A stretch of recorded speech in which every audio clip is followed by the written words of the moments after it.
back, Aaron. Respect. What does that mean? Respect. I mean, I think it's just a way of people appreciating who you are and what you do. So there's a certain generalized appreciation that people can see. So it's basically cultivating the respect of others for you. Yeah, yeah. Okay. Yeah, I can already see some branches of where we can go with this. Obviously, there's respecting your clients, and that's going to gather respect back. There's respecting other realtors. But hey, this is your show, so you tell me what that means to you.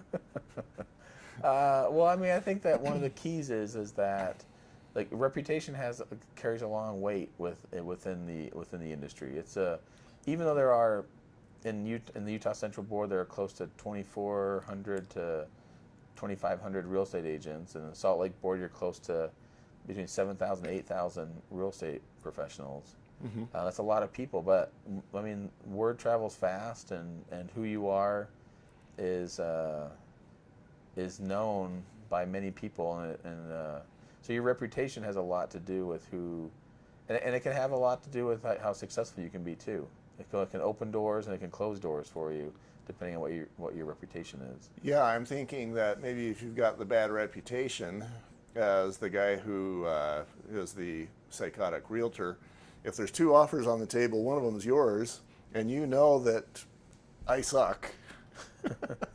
Yeah, you're gonna guide your client towards the other one, even though my buyer might be perfection. You just know that dealing with me is difficult. Well, especially in a marketplace where the market we're experiencing right now is one of, because the market's always a situation of supply and demand, and that's how basic economics work within our real estate industry. And then you look at our market right now, and there's a lot more demand than there is supply. So if you're representing buyers in a situation in our market, you're a lot of times dealing in a competitive offer situation. So if you find a house and your clients love it, and there are multiple other agents who have clients that love that house, then you're going to be competing with those people. And part of the equation with that seller and that other agent is going to be looking at who is representing the clients, and they'll have a lot to say about which direction they might go. And if you have a reputation of one that is hard to work with, or one that's not ethical, then that can make it tough for somebody to want to work with that offer. I mean, obviously the seller is going to be the final say, and if an offer is dramatically better than the other offer, then maybe yeah. Yeah. But to me, perhaps what that tells me is that you've made the playing field very much unlevel, and you've got to have a dramatically better buyer and offer to have your offer be considered. Oh, definitely. And we've had some. I mean, we've had clients who have we've won out on situations because we've had a good rapport with the other agent, and we've had a good experience and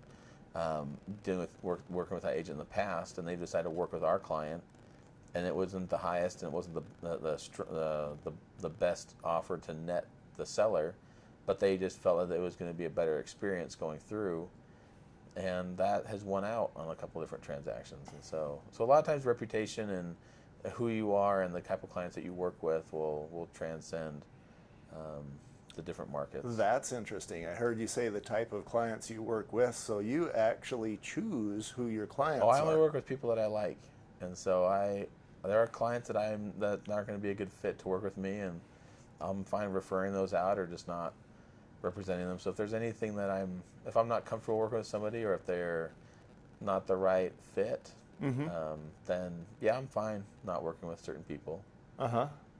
That makes perfect sense. Yeah, I know that for me too. I mean, there is nothing wrong with firing a customer. Totally fine. Yeah, there are enough agents out there that they can find somebody who's a better fit to help them. And so sometimes it's not. Yeah, I mean, in the end, it's a two-way street. So it's got to be a good experience for them and a good experience for me. And so I just ran into that as the home inspector again just a few days ago. I had a guy call me out. He'd bought a home at the auction, and for whatever reason, even though he owned the home, the lender was requiring a home inspector. So he needed me to come out there, but he didn't want me to find anything. And he told me that. He was clear about that. He didn't necessarily need a report. He didn't want me to do a full inspection. He basically wanted me to basically show up and find enough items to prove that I'd been there and then send that in to the lender.